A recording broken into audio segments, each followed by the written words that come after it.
Bonjour à tous et à toutes, chers adhérents de BHC.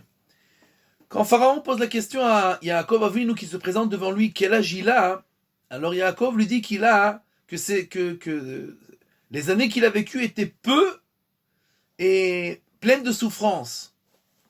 Et le Midrash nous dit qu'à ce moment, quand Yaakov a dit ça, Akadosh Baruch Hu lui a dit, tu n'as pas honte, je t'ai sauvé de Esav, je t'ai sauvé de Lavan, je t'ai rendu ta fille Dina qui a été prise par Shrem, je t'ai rendu ton fils Yosef qui est devenu Premier ministre. Et toi tu dis que tes années étaient peu et pleines de souffrances. Et à ce moment-là, Yaakov Avinu a perdu 33 ans de sa vie. Et nos sages posent la question, pourquoi Yaakov Avinu a véritablement souffert. Depuis qu'il est né, Esav l'a fait souffrir. Après, il s'est enfui de lui pour pas se faire tuer. Il était chez Esav, il s'est fait rouler pendant des années. On lui a changé sa femme, on lui a changé son salaire. Au final, sa fille a été prise, a été violée. Son fils a été vendu. Toute sa vie, il a souffert. Alors, qu'est-ce qu'il a dit de tellement grave qui lui a valu ces 33 années-là? Il y a 100 ans de cela, les Juifs avaient des sortes de bars où ils vendaient du vin aux non-juifs, et de ça, ils avaient la panassa, ils avaient de quoi vivre.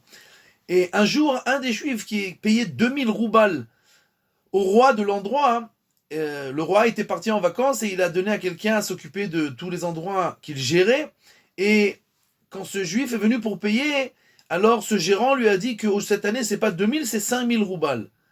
Et le Juif savait pas quoi faire, il est parti, il a emprunté de l'argent, etc. Il est arrivé à 4980 roubals, il lui manquait 20 roubals, et il a amené toute la somme, moins 20 roubals. Le gérant qui s'est énervé, l'a pris, lui a donné 20 coups contre les 20 roubals. Et bon, il n'y a rien à faire, le Juif est rentré chez lui, quelques temps après, le roi est revenu. Ce Juif est venu amener un grand cadeau au roi et il lui a raconté l'histoire. Le roi s'est énervé, il a amené le gérant, il lui a dit, écoute, contre les 20 coups que tu as donné à ce Juif-là pour rien, tu vas donner 2000 roubals à ce Juif.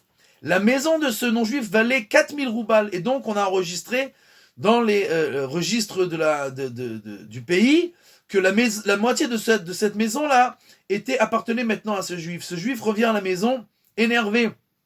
Sa femme lui dit, pourquoi tu t'énerves? Il dit, parce que c'est dommage qu'il m'a donné que 20 coups à l'époque, parce que ces 20 coups, je les ai déjà oubliés, je sens plus déjà la douleur. S'il m'avait donné 40, aujourd'hui, j'aurais eu toute sa maison.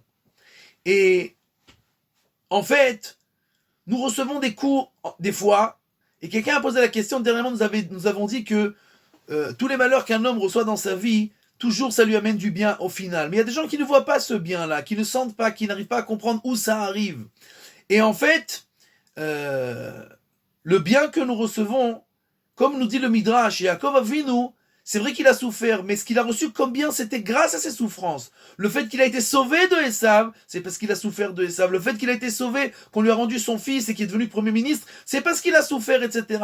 C'est-à-dire que souvent, même les choses bien que nous recevons, ce sont par le mérite de ces souffrances-là, comme nous dit le Shulchan Aruch dans le chapitre 222, d'accord, qu'un homme doit être content quand il reçoit des souffrances parce qu'il ne sait pas est-ce qu'elles vont être bien pour lui dans ce monde-là ou même dans le monde futur. Mais ce qui est sûr, nous ne prions pas pour recevoir des souffrances. Mais si déjà on les reçoit, alors on doit les recevoir avec beaucoup d'amour parce qu'elles sont toujours pour notre bien, ou dans ce monde-là ou dans le monde futur.